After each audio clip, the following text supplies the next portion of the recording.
segundo escreveu Lucas, segundo registrou Lucas. Hoje adentraremos ao capítulo 21. Rutinha, a quem Lucas escreveu esse evangelho? A quem Lucas direcionou esse evangelho para escrever? Logo nos primeiros versículos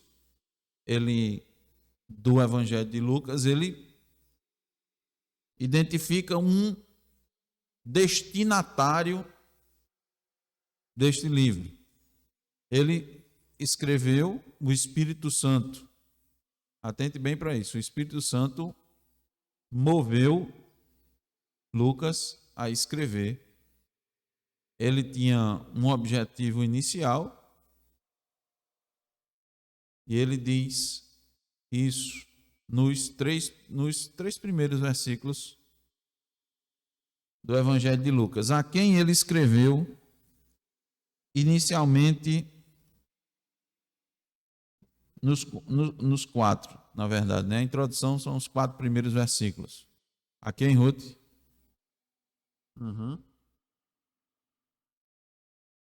Então, Lucas escreveu a Teófilo. Esse era o objetivo principal.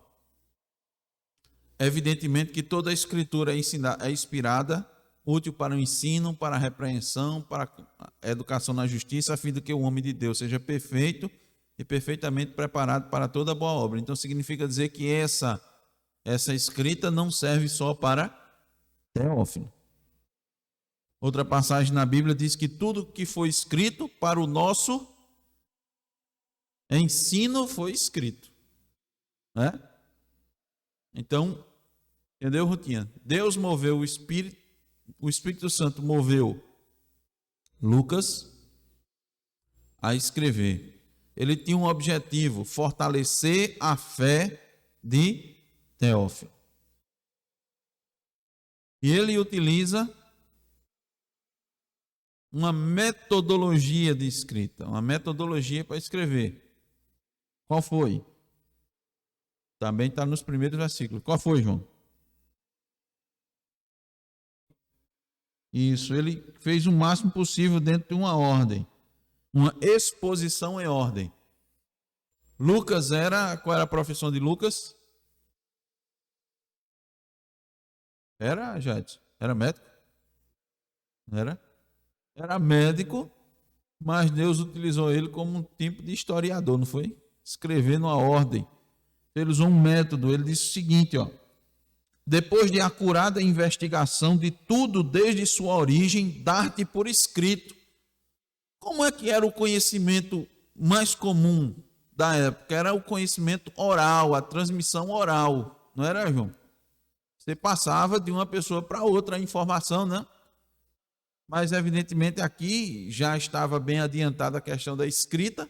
Não era comum, não era barato, né? Você ter as coisas escritas, registrado. Não era como a gente compra uma caneta esferográfica hoje por valores bem, são módicos, né? Bem acessíveis. Papel muito menos. Não era assim como nós temos, que a gente compra um caderno de 80 folhas, né? Por menos de R$10.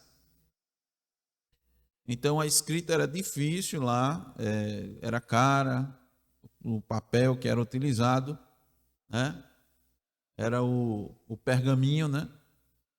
Já tinha evoluído para o pergaminho. Antes era o papiro, depois evoluiu para o pergaminho.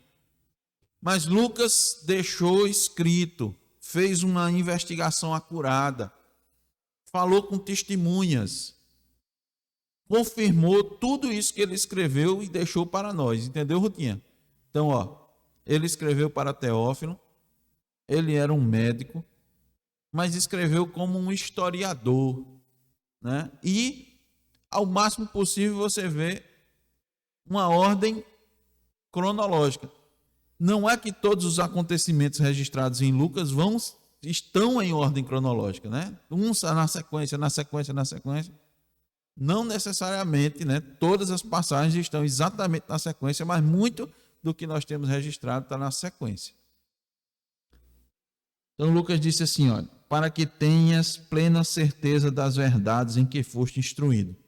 Fortalecimento na fé, certeza, convicção de todos os acontecimentos, de tudo que você já foi ensinado, instruído na palavra, para você mais ainda ter essa convicção. Então, mais uma passagem nós temos das Escrituras que nos mostram a necessidade da instrução constante do povo de Deus. O povo de Deus não pode ficar sem a instrução, a palavra, a leitura, a orientação, a pregação. Não pode de jeito nenhum.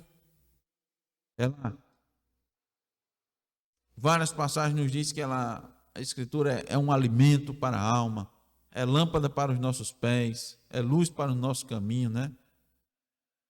Lá já na caminhada do povo no deserto, Deus disse, nem só de pão vive o homem, mas de toda a palavra que procede da boca do Senhor. O Salmo 19 diz que a palavra de Deus é perfeita, restaura a alma, é mais depurada do que ouro.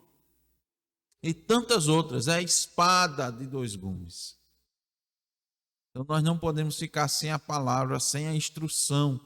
O centro das nossas vidas tem que ser a palavra. A igreja retomou o caminho da verdade quando ela entendeu o sola escritura. Somente a palavra. A igreja deixou as superstições de lado, as crendices. A igreja começou a investigar, a questionar, a contrapor as tradições que estavam contrárias à vontade de Deus, quando ela se voltou para a palavra. Então, por isso, nós não podemos deixar de nos alimentar, de estudar, de ser instruído na palavra. E agora, adentramos já ao capítulo 21, graças a Deus, e vamos meditar nessa manhã nos 4 primeiros versículos. Vamos fazer a leitura. Peço que os irmãos, de forma atenta, acompanhem com as suas Bíblias o que diz a infalível palavra de Deus. Estando Jesus a observar, viu os ricos lançarem suas ofertas no gasofilácio. Viu também certa viúva pobre lançar ali 2 pequenas moedas. E disse, verdadeiramente, vos digo que esta viúva pobre deu mais do que todos, porque todos estes deram como oferta daquilo que lhes sobrava. Esta, porém, da sua pobreza deu tudo o que possuía, todo o seu sustento. Amém. Oremos. Ó Deus, nessa manhã tão bela, faz-nos, Senhor, também contemplar a beleza da Tua palavra, Senhor, a instrução para as nossas vidas. Faz-nos, ó Deus, receber de bom grado e com alegria, Senhor, os nossos corações, a instrução que Tu tem para nós. Já te agradecemos, ó Deus. Já te agradecemos por esse dia. Ó Senhor, por mais que a Tua palavra nos diga, talvez ainda não tenhamos a noção exata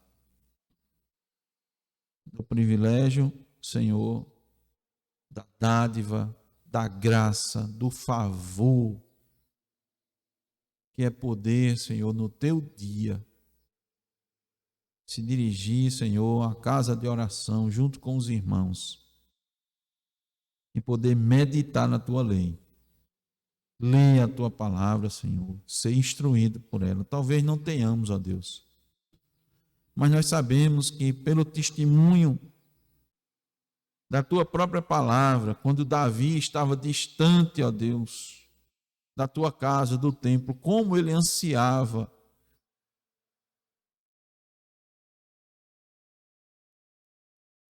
o salmista diz, como suspira a corça pelas correntes de águas, assim por Ti, ó Deus, suspira a minha alma. A minha alma tem sede de Deus, do Deus vivo.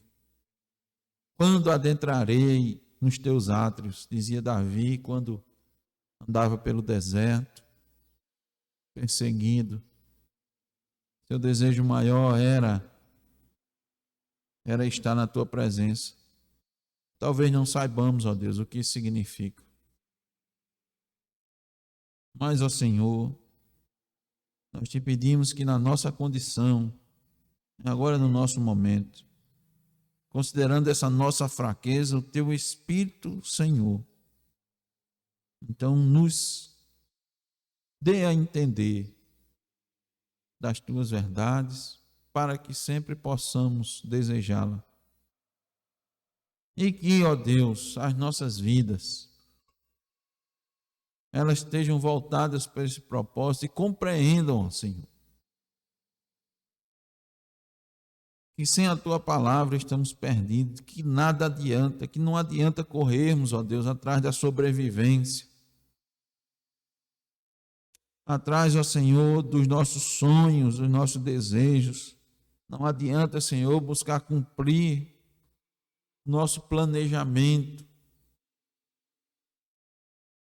se não, ó Senhor, estivermos em conformidade com a tua palavra, se a tua palavra não for o nosso maior desejo. Que nada, Senhor, esteja acima da sede e da fome da tua palavra, porque isso significa fome e sede de ti, ó Deus.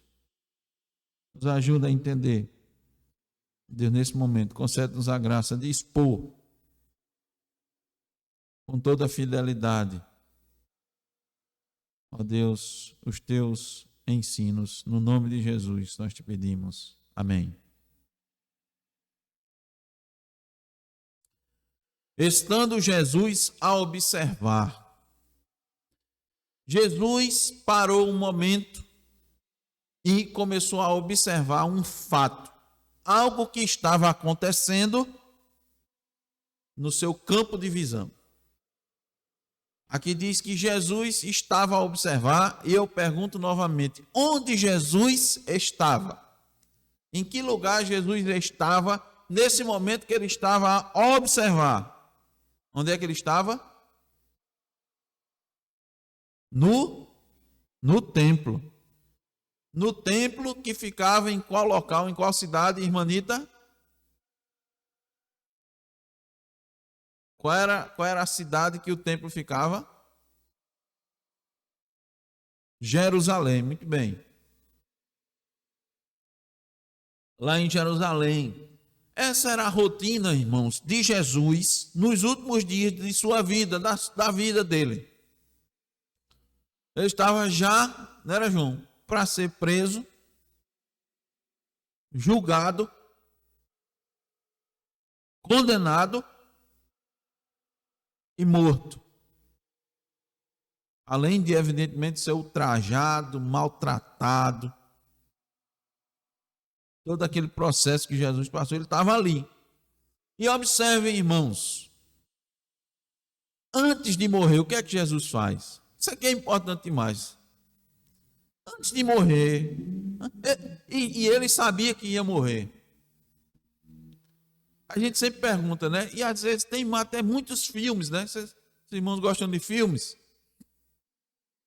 A pessoa, o médico disse, olha, eu tenho certeza que você só tem mais uma semana de vida.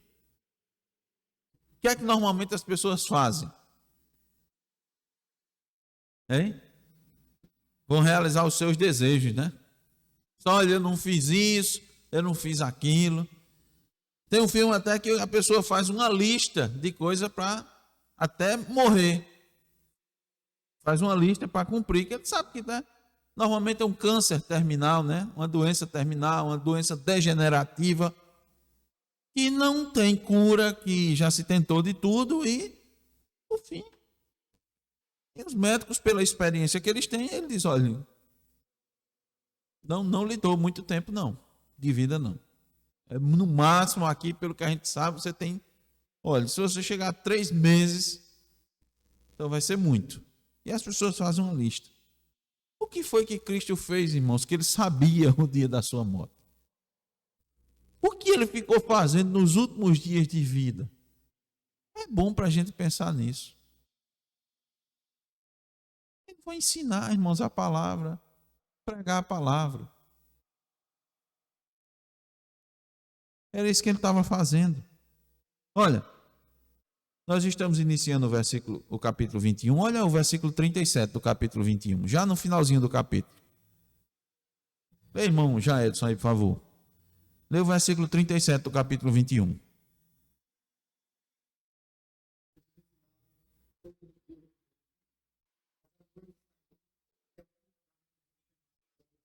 Todos os dias ele estava fazendo o quê? Ensinando.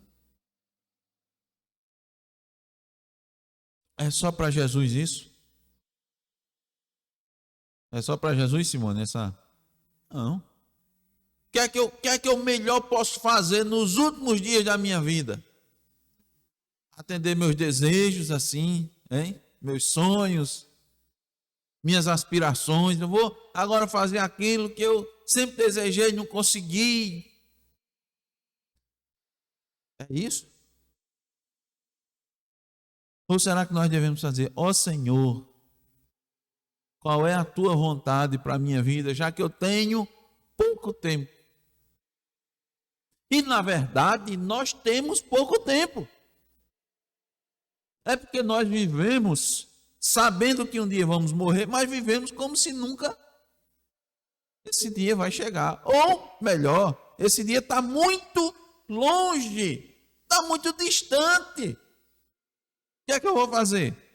Vou aproveitar. Como vamos aproveitar essa vida, irmãos? Isso vai nos indicar onde está o nosso coração. Nosso coração está nesta vida ou na vindoura? Como eu vou aproveitar a minha vida? A Bíblia diz como eu devo investir minha vida. Onde eu devo investir? Qual é o meu maior investimento? Nós lemos em Lucas 12. Vocês estão lembrados disso? Onde é que você deve investir? Está lembrado da leitura? Tesouros celestiais. É isso? Mas eu estou aqui. Eu não vou desfrutar das coisas aqui, não. Invista lá, que as coisas daqui lhe serão o quê? Acrescentadas. Vá primeiro o quê?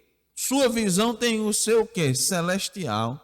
Seu reino não é aqui da terra, você não faz parte desse reino. Aqui você é forasteiro e peregrino. Irmãos, um forasteiro, um peregrino, fica investindo por onde ele está passando. Você já viu algum forasteiro e peregrino investindo por onde ele está passando? Não. Ele faz o quê? Ele está ali passando. Ele pega aquilo que necessita. Ele come aquilo que precisa. Não é verdade? Hein, João? De repente você está viajando. E você tem vamos supor, vamos daqui para a capital do estado. São 300 quilômetros, né? Na nossa realidade. É mais ou menos isso. Algumas horas de viagem. Tu está indo para lá. O que é que tu leva na bagagem? O necessário para chegar lá. Tu come no meio do caminho o quê? O necessário para chegar lá. No meio do caminho, tu para no supermercado para comprar 2 quilos de feijão? Hein? Tem sentido? Não tem. Para que você vai comprar 2 quilos de feijão, meu filho? Não. Mas você vou fazer um café, né? Por quê? Porque é o suficiente para você chegar lá. Entenda a mentalidade, irmão? Os cristãos que estão vivendo como se fosse passar a sua vida todinha aqui nesta terra do jeito que ela é. Veja que não é diferente de religiões ali orientais em que o que é que as pessoas faziam? principalmente os reis, eles mandavam fazer uma tumba e quando ele morresse, enchia de tesouro naquela tumba. Por quê? Porque quando ele ressuscitasse, ele ia estar provido. É a mesma coisa nos dias de hoje. As pessoas estão acumulando, para quando morrer. Morrer o quê? Nada. Estão vivendo para o hoje. Jesus sabia que ia morrer e ele passou a sua vida, o restante da sua vida, ensinando, pregando, vivendo para o reino. Agora ele sabe que o seu povo tem um tempo determinado. Vai chegar o fim dos tempos, né? Vai chegar o fim dos tempos. Sob a perspectiva humana, ele diz: nem o filho do homem sabe o dia. Ou seja, na perspectiva humana, evidentemente que ele era Deus, ele também era Deus, sabia todas as coisas. Ele diz: mas, o fim, não, ele disse assim: olha, atentem, meus queridos, meus discípulos, meus filhos amados. Olhem, eu quero lhe dar instruções de como vocês devem proceder.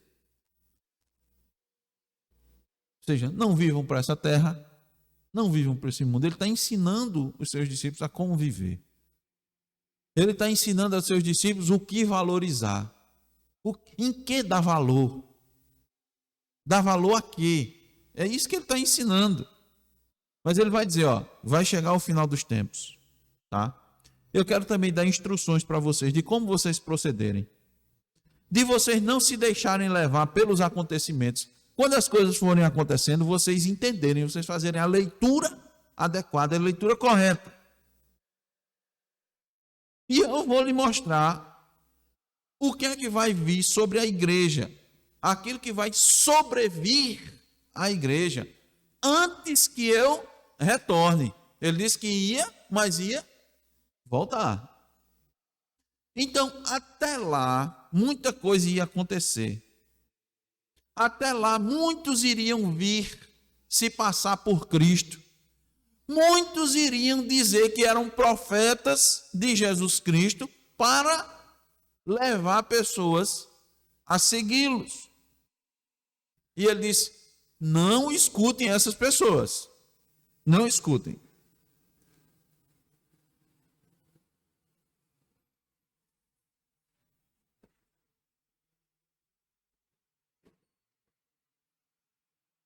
Eu lembro bem, irmãos, e eu imagino que a irmã Anita se lembre, que a gente, alguns dias atrás, estava comentando sobre isso.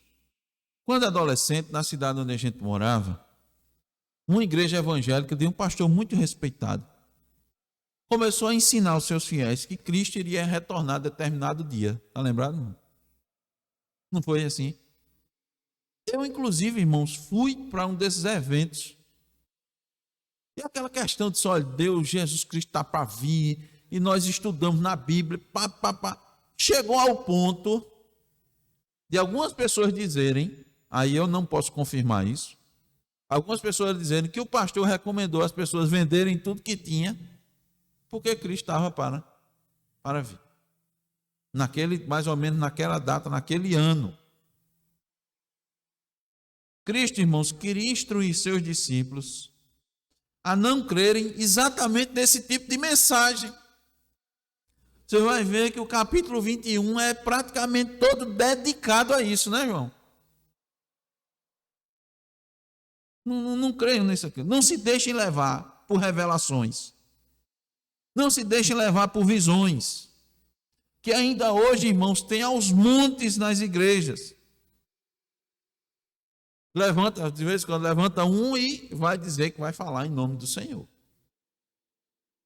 Ele disse: olhe, não creio. É o que o capítulo 21 está dizendo.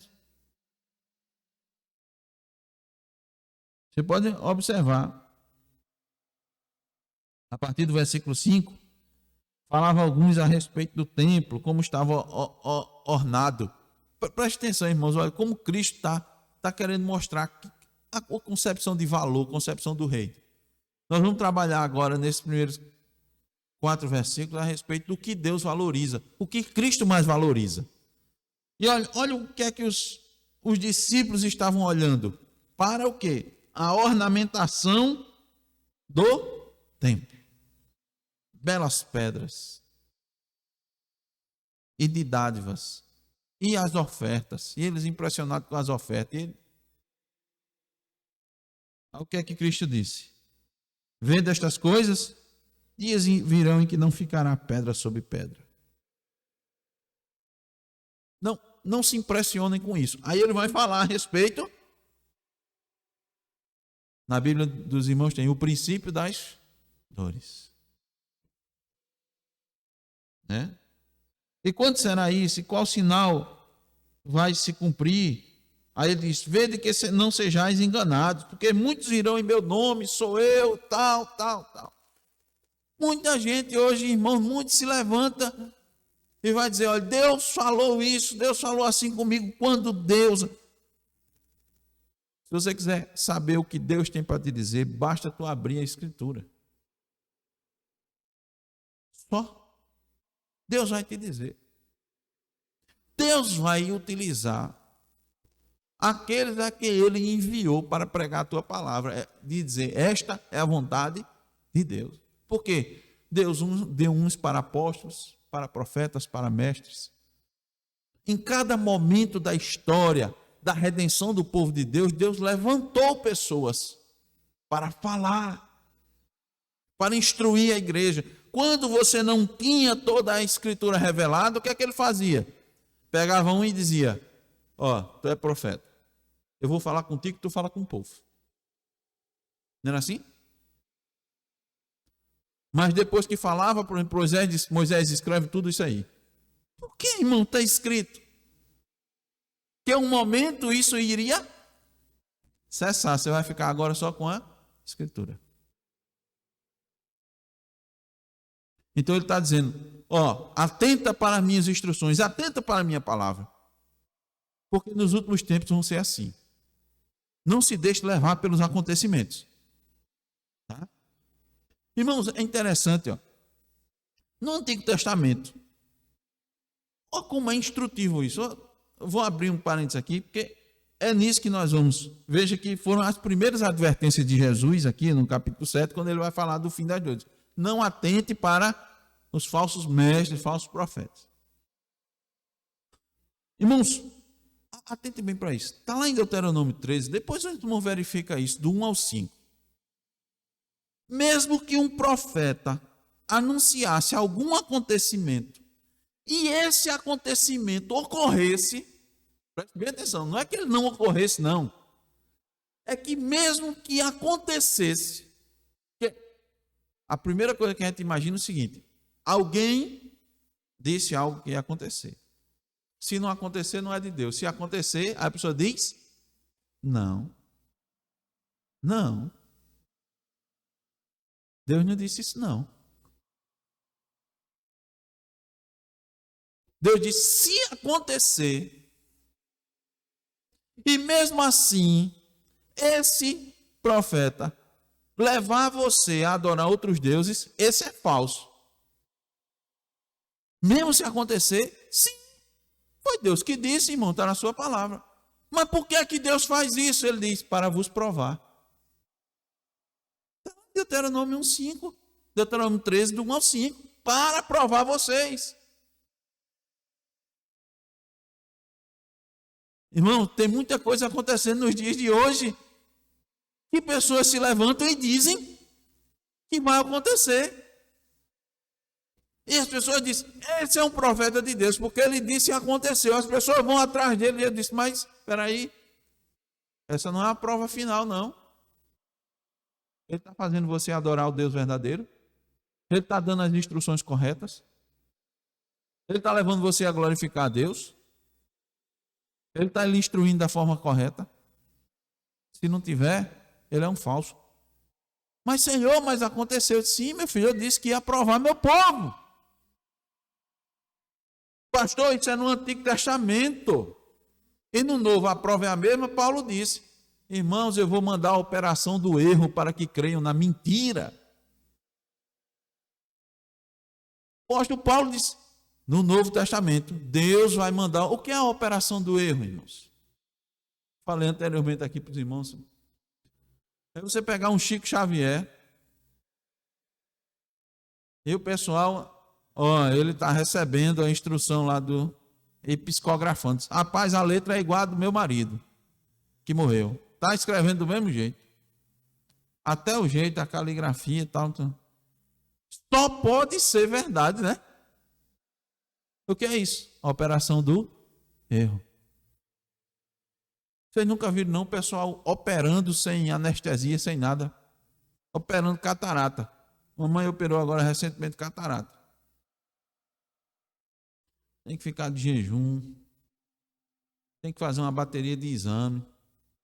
Para ver se não vai ter hemorragia, se não vai ter isso. Aí tem que ir, vai para uma sala de cirurgia toda esterilizada. Tem um conjunto de profissionais, né? É técnico de enfermagem, é anestesista, é cirurgião, é equipamento especializado.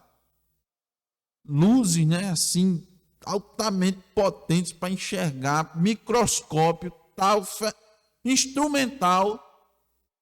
O irmão trabalha aí na área da saúde, instrumental. Aí chega um cabo com uma faca. Não sei nem se passou álcool a 70. Estufa, nem se usa. Aí pega, abre o olho do cabo, pega uma faca, sai de lá, acaba, tô enxergando. Você não viram isso na televisão, não? Eu já vi, irmão. Hein? João de Deus, obrigado por lembrar. Tô vendo, tô enxergando. Você vai dizer a pessoa que não está enxergando, ela sai boazinha. Quantas pessoas não dizem aí, fui curada? Quantos santos, não, quantas pessoas não foram canonizadas? O que é isso? Operação do erro. É isso. Entende, irmãos? Eu fiz um parêntese longo, mas não precisa ser instruído, abrir os olhos para isso. Não, está acontecendo, está acontecendo. Eu já fui interpelado, já disse, mas Rogério, aquele povo lá na televisão, será que tudo é mentira? Deus lhe diz, eu vou deixar que eles sigam a mentira. Eles não querem. Eu estou lhe dando a verdade. Essa é a verdade que liberta. Essa é a instrução, essa é a direção. Mas as pessoas dizem, mas está aí. Vocês não querem? Eu vou lhe dar.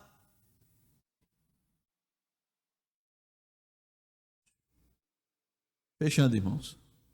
Parênteses. Antes de fazer todo esse esclarecimento sobre o fim dos tempos, sobre as dores, os problemas que iriam sobrevir sobre a igreja. Veja, Cristo, irmão, está preparando a igreja, está instruindo a igreja por fim, né, para as dificuldades. Mas antes e depois de tudo isso, ele vai trazer um assunto muito importante para os seus discípulos, que tinha uma relação com a denúncia que ele fez anteriormente dos escribas. Lembra do estudo anterior que a gente fez a respeito dos escribas? Quem é que lembra? Foi no capítulo 20, os últimos versículos do capítulo 20, do 45 ao 47, não foi? A gente estudou?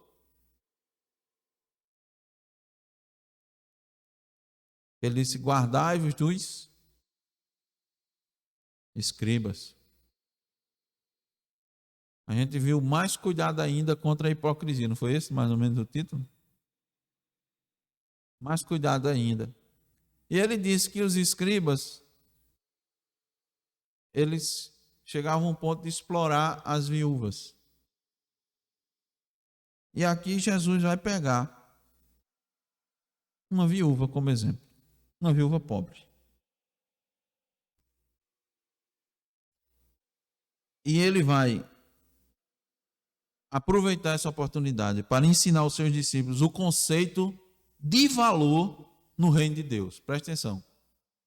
Temos que aprender o conceito de valor no reino de Deus, que é diferente do mundo. Ele pegou o exemplo de uma viúva pobre. Olha, irmãos, nós sabemos que há diferença entre o custo de uma mercadoria e o quanto ela vale. Custo é uma coisa e valor é outra. Né? Você chega para comprar uma coisa e diz, quanto custa, né? Quanto custa? Qual é a diferença? Porque valor e custo são coisas distintas. É só você comprar uma peça de vestuário. Compre uma peça de vestuário, compre uma camisa. Vá numa loja e escolha uma camisa. Veja a qualidade, as mulheres sabem disso, né? Quando pega, vê o algodão, está acostumada. Pegue de uma grife, ou seja, pegue de uma marca famosa e pegue de uma marca que não é famosa. O que é que vai custar mais? A da famosa. Mas vale mais?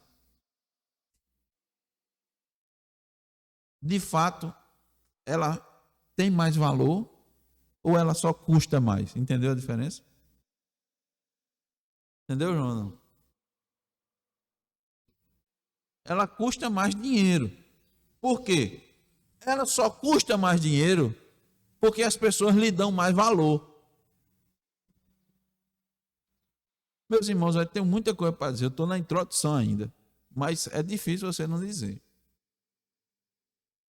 As pessoas fazem questão, irmãos. Olha, essa concepção do mundo é tão terrível que as pessoas são tão cegas por Satanás e pelo espírito desse mundo que elas pagam para fazer propaganda para os outros.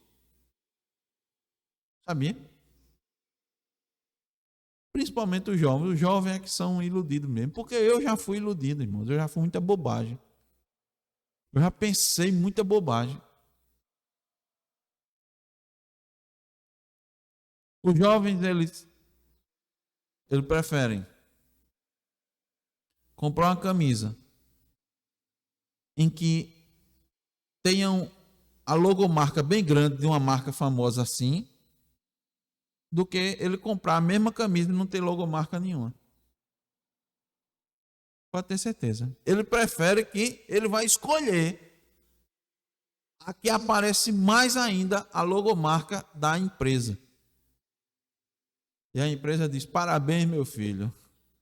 Você está não só comprando o produto, mas fazendo a propaganda para mim de graça, andando na rua e recomendando aos outros. Por quê? Porque você dá valor àquela marca, aquele símbolo ali, aquele é um símbolo. Você dá valor, você valoriza. Entendeu a diferença de custo e valor? Vai lhe custar tanto, mas você valoriza tanto aquilo que você paga. Tá? Não é à toa, irmãos, que famosos fazem propaganda de determinadas marcas. Por quê? Para agregar valor. Agrega valor. Muito bem. Qual é o título do nosso estudo? A oferta que vale mais. É o título do nosso estudo. A oferta que vale mais. Quero trazer, irmãos, duas lições. Tomando como exemplo a oferta da viúva pobre, que Cristo destacou para os seus discípulos. Por que é que ele destacou? Porque dificilmente alguém iria destacar aquela mulher naquela situação. Então, eu vou procurar responder a seguinte pergunta. Para Cristo, qual é a oferta que vale mais? Veja, para Cristo. Por quê? Porque Cristo vai nos ensinar o valor do reino de Deus. Para Cristo, qual é a oferta que vale mais? A primeira resposta é: não é a de maior valor monetário. Qual é a oferta que vale mais para Cristo? Primeiro, não é a de maior valor monetário. Vamos voltar lá para o versículo 1, Lucas 21. Estando Jesus a observar, viu os ricos lançarem suas ofertas no gasofilácio. Mas ele não viu só os ricos. Versículo 2. Viu também certa viúva pobre lançar ali 2 pequenas moedas. A viúva se deu. Essa é para o final do estudo, certo? Vamos para o início. Jesus observou os ricos lançando suas ofertas e viu também uma pobre viúva.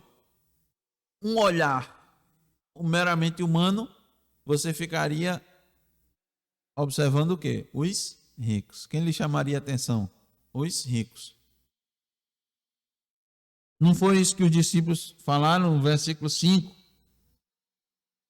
Que belas pedras e que dádivas, né?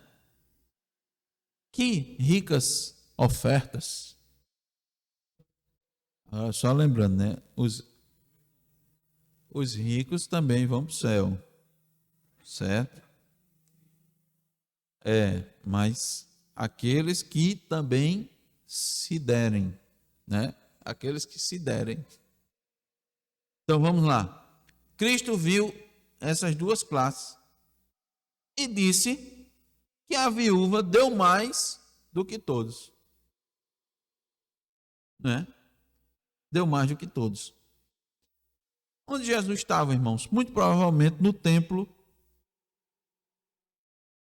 Cristo estava no templo e muito provavelmente no átrio das mulheres, porque o templo era dividido, né? Tinha a parte dos gentios, o átrio das mulheres, tinha o local do sacrifício, né? Tinha o local do santo, o local santo, onde ficava a arca da aliança, né? Os pães da proposição. Tinha o santo dos santos.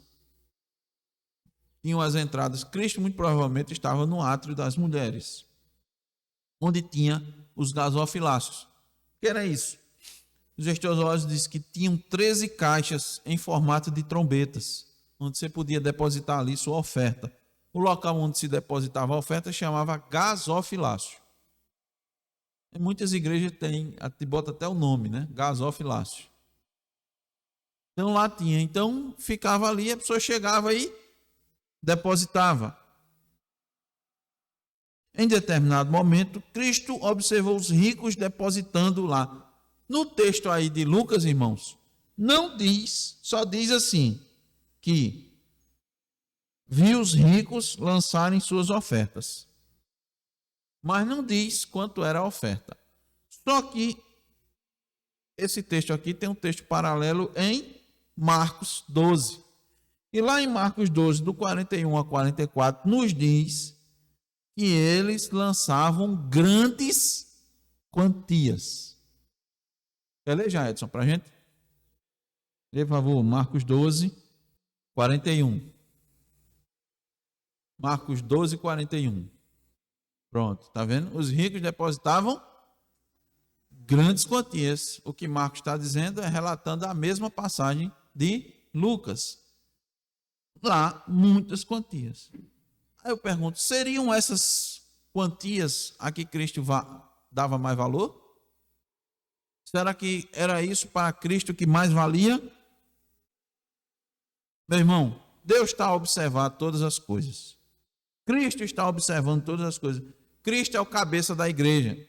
Nós vimos, né, naquelas cartas ao Apocalipse que ele passeia no meio da igreja. Ele acompanha a igreja. Ele sabe de todas as coisas porque ele é onisciente. E, em especial, ele está atentando para os seus, para que tudo que acontece ao redor, não só naquela época, mas na nossa época também, nada foge aos olhos do advogado e juiz. E aquela cena não fugiu da sua observação. Provérbios 15, 3 nos diz: os olhos do Senhor estão em todo lugar, contemplando os maus e os bons. Então, é importante dizer isso, irmãos, porque nós seremos julgados pelas nossas obras. Nós vamos dar conta de todas elas, está lá em Hebreus 4, 13. nosso cotidiano, nossas ações regulares, comuns, corriqueiras, aquilo que nós fazemos no automático, tudo está sendo observado por Cristo. E como ele não faz acepção de pessoas, quando é que ele não faz acepção de pessoas? Tanto faz ser rico, pobre, uma autoridade ou um cidadão comum. Ele está a observar tudo. E no caso dos valores do reino, há uma importante observação a se fazer, que Cristo, não usa o sistema de medidas do mundo. A gente costuma usar, mas Cristo não usa. E isso, irmãos, para o cristão é muito importante. É muito importante porque a balança de Deus não pesa para o lado dos ricos, para o lado dos abastados, para o lado dos importantes da sociedade. Nesse mundo aqui que a gente vive, sim, né? Ele disse, mas rapaz, tudo é para fulano, né? Não só para fulano, tudo por rico não tem nada difícil. No instante arruma coisa, no instante consegue. Quer arrumar uma cirurgia, né? Quando ele não tem dinheiro, tem o quê? Tem um médico que é amigo da família, que já estudou com ele, já trabalhou, que anda na sua casa, que participa das suas festas. Então, ele no instante arruma, mas o pobre tem que ir para a fila do SUS. Meu irmão, Deus está a contemplar o rico e o pobre. Isso é para ser, irmãos, uma segurança e uma tranquilidade por crente. Ele não pode achar que esse mundo do jeito que está, Deus está alheio a esse. Lá no Salmo 68:5 diz, Pai dos órfãos e juiz das viúvas. Esse é o nosso Deus. Agora, o que é que acontece? Muitas vezes nós agimos como quem não tem um pai desse. Aí o que é que acontece? Aí você vai sofrer mais. Por quê? Porque esse seu próprio pai está lhe ensinando. Está ensinando por meio do sofrimento. Por que você está assim, meu filho? Ora, essa injustiça, essas coisas, fica revoltado. Você tem um pai. Já falou com seu pai? Quando o menino tem uma dificuldade, né? A pessoa diz, já falou com seu pai? É a mesma coisa. Esse ensino nos diz, ele é justo e ele está observando tudo. Então isso deve servir como um antídoto para as inquietações, as nossas inquietações. Deve servir de contentamento. Deve nos ajudar a parar com a murmuração, a não invejar os ricos, a não querer estar no lugar deles. Olha, meu irmão, não queira nunca estar sentado na cadeira de um rico ímpio. Não deseje nunca, olhe para ele, não deseje nunca de estar nas suas festas, achar que as festas dele são melhores do que as nossas, de que eles se divertem mais, eles têm mais alegria no coração do que o crente. Provérbios nos diz sim que é melhor um prato de verdura onde há tranquilidade do que a carne gorda onde há confusão. Daniel, Sadraque, Mesaque e Abednego preferiram o prato de verdura e receberam a bênção de Deus. Não inveje, não queira estar na condição do ímpio. Olhe para lá e diz que aquele dali, ele está passando por isso, está desfrutando disso, ele tem isso, tem. Ele tem Deus no coração, tem não. Aquilo dali é para a sua desgraça. É para a condenação dele. Deus está dando para ele se satisfazer com aquilo que vai se acabar. Por que você está invejando ele? Por quê? Porque você quer ser como ele? Porque você quer usar as roupas dele?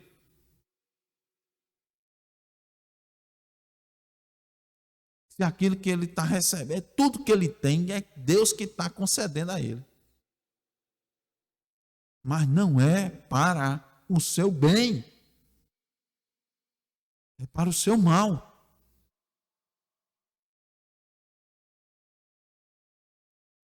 Voltando para o texto, estando Jesus a observar, viu os ricos lançarem suas ofertas no gasofilácio. Viu também certa viúva pobre lançar ali 2 pequenas moedas e disse: verdadeiramente vos digo que esta viúva pobre deu mais do que todos. 2 moedas. Quanto valia isso? Quanto valia isso, irmãos? Eu tentei fazer um cálculo aqui, sabe? Para aproximar aqui na nossa realidade.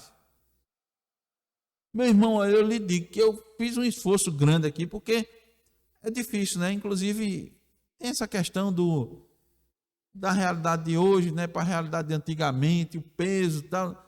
Mas eu vou lhe dizer, irmão, que se a título monetário, o cálculo que eu fiz aqui, que significavam essas 2 pequenas moedas no texto original, essas 2 pequenas moedas não chega a R$1. Não chega a R$1. Usando os comentaristas, né, que pega aquela expressão no original e faz uma comparação com a realidade da época e tal, não chegava a R$1.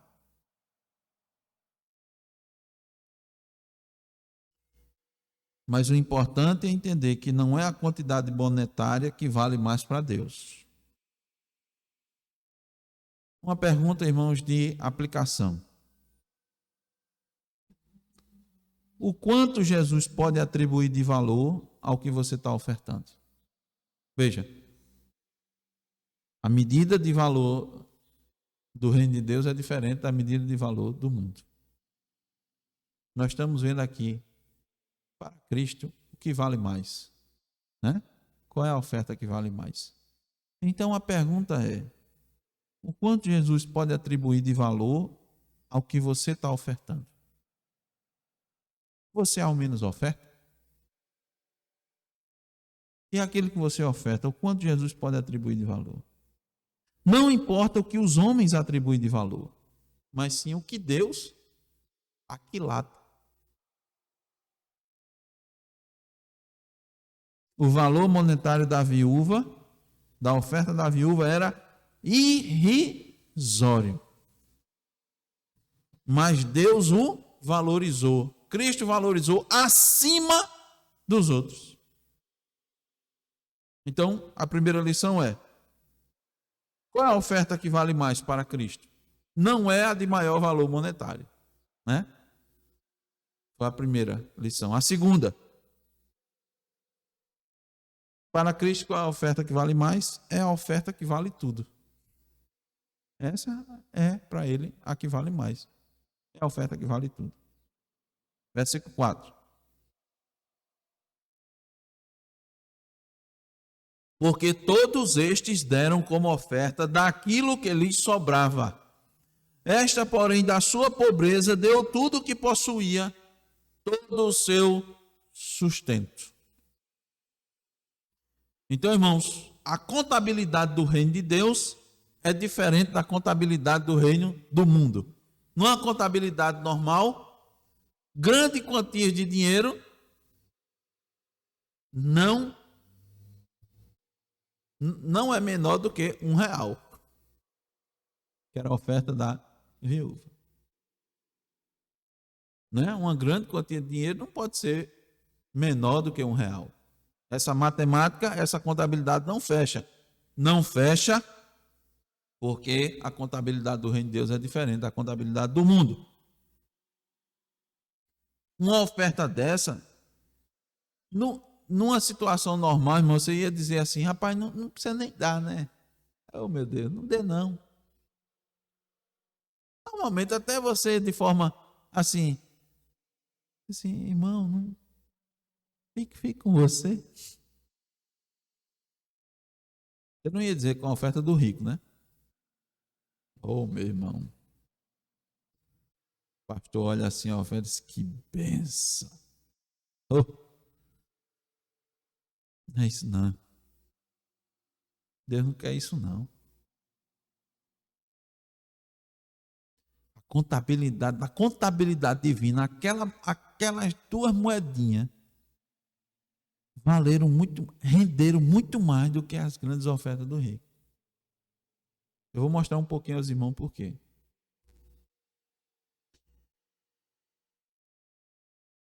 Na contabilidade, irmãos, do reino, entra muitas variáveis, entra muitos fatores que não são coisas concretas, mais concretas e palpáveis, mais abstratas. As concretas e palpáveis são as moedas, as cédulas, que você pega, conta. Na contabilidade do reino, Deus vê a proporcionalidade. Deus vê o percentual do quanto se tem daquilo que está se ofertando. Ele considera o grau de renúncia pessoal do ofertante. Quanto você está renunciando para ofertar? Ele leva em consideração o que está no coração, a intenção, a liberalidade, a alegria. Isso tudo Deus leva em conta. Porque você pode também ofertar pouco, você dizer, não, então quer dizer, pastor, que toda oferta pouca, Deus... Não. Você está ofertando ali o pouco, você tem pouco, mas quando você oferta ali, você acha que vai faltar? Vai lhe fazer falta? Se você está fazendo isso, irmão, sua oferta também não está valendo nada. Lá em 2 Coríntios 9,7 diz, porque Deus ama ao que dá com alegria. Então, irmãos, o espiritual está em jogo. Mesmo quando a gente está olhando para o que é material, o espiritual que está em jogo. E como é que a gente sabe disso? É perguntar o que está movendo o ofertante a ofertar. O que lhe move? O que lhe motiva a ofertar aquela quantidade? Então, irmãos, quanto mais próximo da vontade de Deus, mais vale. O bispo Riley disse o seguinte: talvez em nenhum outro aspecto os crentes professos ficam tão aquém do propósito divino quanto no assunto de ofertar dinheiro para a causa de Deus. Receamos, temos receio, que milhares dentre os crentes nada sabem sobre o contribuir como uma obrigação espiritual. Nessa perspectiva, irmãos, não é difícil a gente chegar à conclusão de que os pobres contribuem muito mais do que os ricos. E como é que aquela disse aos irmãos, como é que eu posso entender até assim que aquela oferta valeu mais se ela era tão pouquinha? Sabe como, irmãos? Um comentarista bíblico bem conhecido, Hendrickson, diz assim: o exemplo dessa pobre viúva levou muitas outras pessoas a contribuir, multiplicando esse valor de forma da gente nunca imaginar. Você vê um rico ofertando, você diz, porque ele tem muito, né? Mas quando você vê um pobre entregando, aí você diz, aquele é um exemplo para mim. Não que o rico não sirva de exemplo. Então, irmãos, aquele dali foi multiplicado. A gente nem imagina por quanto. Porque até hoje está rendendo. Enquanto a palavra de Deus é pregada, está rendendo. Ela deu da sua pobreza, enquanto os outros deram daquele que lhe sobrava. Ela ficou lá registrada. Seu exemplo ficou registrado nas Escrituras. Foi Cristo que disse que ela deu tudo quanto possuía. Então essa é a oferta, irmãos, que vale mais. É você se dar. É isso que vale. É você não dar daquilo que sobra. É você dar de coração, dar de alegria, dar confiando que Cristo vai lhe prover. Então é alguma coisa do coração. Então nós podemos, estamos concluindo, tirar 2 grandes alertas para as nossas vidas. Primeiro, precisamos estar atentos à nossa mesquinhez, à nossa avareza, no que diz respeito ao reino de Deus, à contribuição para o reino de Deus, para a obra de Deus. Porque com muita facilidade a gente gasta daquilo que nós temos para satisfazer as nossas vontades. E não há dificuldade de abrir o bolso para isso. Não é? Mas quando é para o reino de Deus, tem uma dificuldade, né? A gente conta as moedinhas. Então há um lembrete muito importante. Primeiro, irmãos, a obra de Cristo não depende do quanto ofertamos. Não depende. Você acha que a obra de Cristo depende de você? Esqueça. Não depende, não. Vou contar uma situação que nós passamos há muitos anos atrás na igreja. Certa feita, uma pessoa acabou deixando a igreja. Muito tempo na igreja, acabou deixando a igreja. E essa pessoa era a que tinha maior renda na igreja.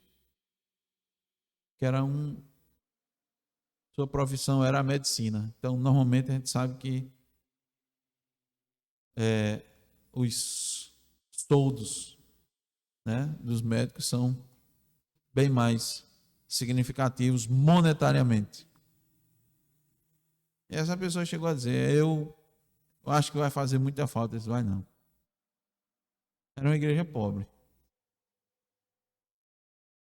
Estou dizendo que ela era quem, o dízimo dela varia pelos 3 dos outros, ou mais. A igreja, irmão, não deixou nem ficou apertada por conta disso. Como? Deus supriu. Se os irmãos perguntaram como foi que matematicamente se chegou a isso, eu não sei não. Eu sei que ela saiu. Então a obra de Cristo, irmãos, não depende do quanto a gente oferta. Mas Cristo nos prova para saber se há alegria em contribuirmos. Se há alegria em tomarmos parte dessa obra, demonstrando se a gente serve ou não a Ele. Então essa pergunta, o quanto temos contribuído? O quanto temos contribuído? Outro alerta é de não basta entregar só o valor, a gente precisa entregar a nossa vida. Essa é a oferta que vale mais a Deus. A gente precisa aprender a nos gastar para o reino. Nos gastar para o reino é entregar a vida para o reino. É bom a gente ficar pensando, onde é que eu gasto minha vida? Onde é que eu despendo meus esforços?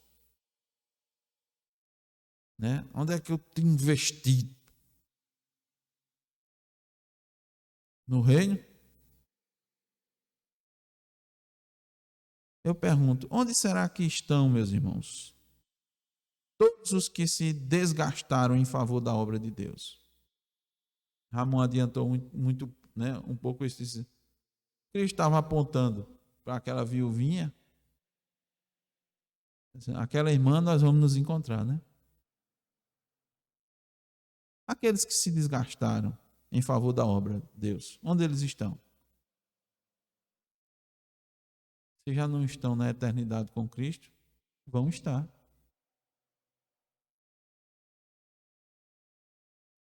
Onde estão aqueles que têm gastado o seu tempo e a sua vida para si? Onde estarão? Com Cristo? Certamente que não. Os que se desgastaram em favor do reino, será que esses é que não são os ricos para com o Senhor?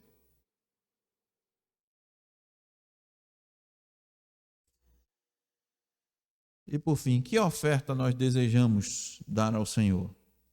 Qual é a oferta que eu desejo dar? Aquilo que me sobra, que não faz falta, ou aquilo que me custa?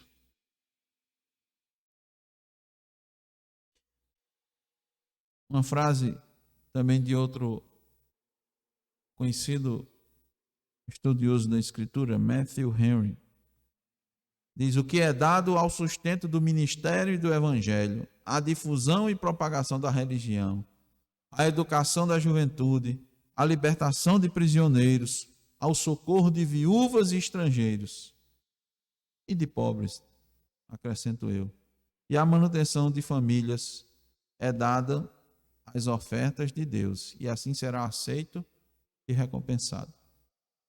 Vamos seguir, irmãos, o exemplo da viúva pobre. Amém. Amém. Vamos orar. Vamos ficar de pé? Vamos orar ao Senhor.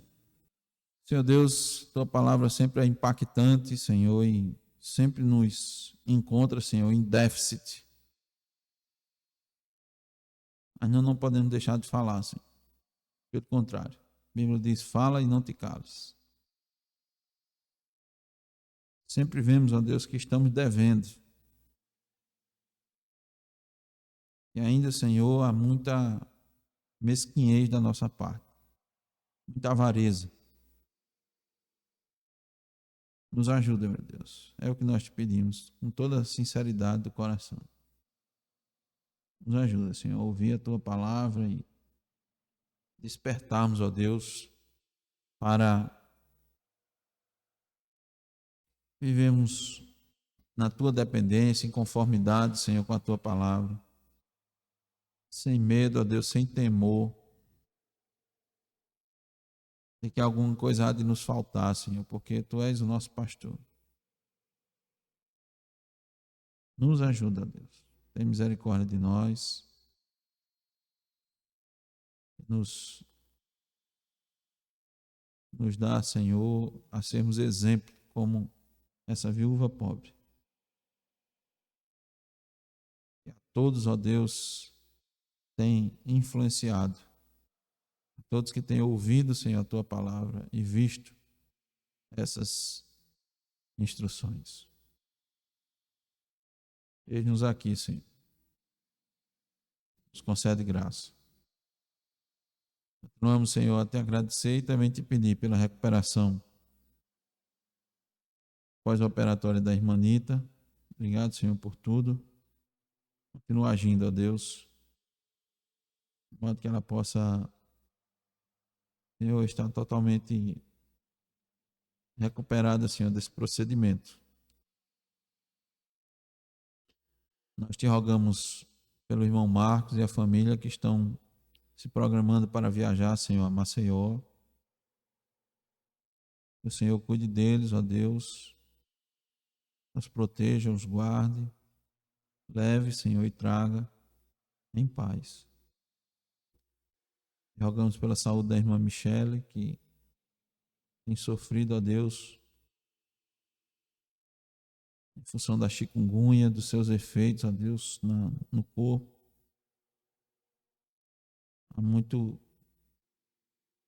Ela castiga muito, Senhor, em alguns mais do que em outros. Nós te rogamos o teu favor, Senhor, sobre ela. Tua graça, que o Senhor também lhe conceda a recuperação para que possa estar no teu dia, Senhor, prestando um culto a ti, Senhor, louvando o teu nome. Pedimos pelo irmão João no seu trabalho, no desenvolvimento, Senhor, daquilo que o Senhor lhe concedeu nas mãos, da sua responsabilidade, nas oportunidades de pregar e também, Senhor, pedimos a proteção para o irmão, Senhor, na ida e no retorno do trabalho. Damos graças pela tua providência com relação ao seu transporte. Tudo, ó Deus, é obra da tua bondade sobre nós. No trajeto, ó Senhor, há de fato, Senhor, perigos. Alguns mais claros, mas nós confiamos, ó Deus, na tua proteção. E te rogamos a isso para ele, ó Deus. Ainda com relação à irmã Nita, te pedimos pela sua residência, ó Deus, para que o Senhor proveja me dando, Senhor, um local onde possa estar. Mas, Senhor, sempre rogando a Ti a direção, ó Deus, e o discernimento, Senhor, da Tua parte. Muito obrigado, Senhor, pelos estudos da confissão, aqueles que têm vindo. Fortalece, ó Deus, na fé, desperta, Senhor, para as Tuas verdades, para uma vida, Senhor, de inteira dependência, porque a Tua palavra nos diz que sem fé é impossível agradar a Deus. Então, ó Deus, que a nossa fé seja aumentada, como os discípulos pediram, Senhor. Que seja, Senhor, como um grão de mostarda, para que a gente bendiga o Teu nome. Pedimos pelo irmão Alan Silva, que está em período experimental na igreja de Petrolândia, e também, Senhor, em experimentação para o presbiterato, para o pastorato. Sendo da Tua vontade, ó Deus, vai guiando esse irmão e a igreja, Senhor, para que juntos cresçam e assim, ó Deus, sirvam melhor a Ti. Continuamos a Te rogar por Maxwell, pelas suas cadeias, ó Deus, e por Dona Rosa, que o Teu favor, Senhor, lhes alcance e, antes de tudo, lhes liberte, ó Deus, do pecado, da prisão, ó Deus, e das algemas, ó Deus, que prendem a alma e acorrentam, Senhor, o homem a fazer a Tua vontade. Vamos a Te rogar pelas famílias da nossa congregação, por cada membro, pelas crianças, ó Deus. Deus, faça crescer, Senhor, fortalecidos, amando, Senhor, os Teus caminhos, amando a igreja, amando a Ti, ó Deus, em primeiro lugar, honrando seus pais. Rogamos, ó Deus, por um emprego para o irmão Jaedson, de modo, Senhor, que ele possa estar todos os domingos, ó Deus, na Tua casa, louvando o Teu nome, ó Deus, bendizendo. O Senhor lhe proveja também um sustento, ó Deus, digno, para que ele cumpra, Senhor, com a Tua vontade, ó Deus, na sua vida. Rogamos pelo seu pai. Rogamos, ó Deus, pela saúde da mãe do Mário, ó Deus. Também padece de enfermidade. Rogamos, ó Deus, o Teu favor sobre ela, sobre os seus. E antes de tudo, o conforto da sua alma, ó Deus, chegue por meio da Tua graça. É isso, Senhor, que mais necessitamos nas nossas vidas. E rogamos pelos aqueles irmãos que planejam se submeter ao concurso, ao que tem em vista, Senhor, e ainda outros que, sendo da Tua vontade, que eles possam ser bem-sucedidos, que seja para a Tua glória, seja, Senhor, para o Teu reino. Pelo irmão Zaqueu, Gisele e Alice, ó Deus, que estão em Petrolândia, e rogamos também, Senhor. Agradecemos desde já a ida em paz, pedimos a Deus a Tua graça sobre ele na proclamação da Tua palavra e no seu retorno, Senhor. E ainda Te pedimos, Senhor, por esse período eleitoral que nós passamos. Ajuda-nos, Senhor, a votar de modo correto, consciente, como cidadãos, ó Deus, que desempenham a sua cidadania conforme a Tua palavra, Senhor. Nos ajuda diante da dificuldade em que nós passamos. Nos ajuda, Senhor, a controlar, Senhor, a nossa língua, de modo, Senhor, a Te honrar. Em situações de tensão, Deus, nas escolhas, nós Te pedimos no nome de Jesus. Amém.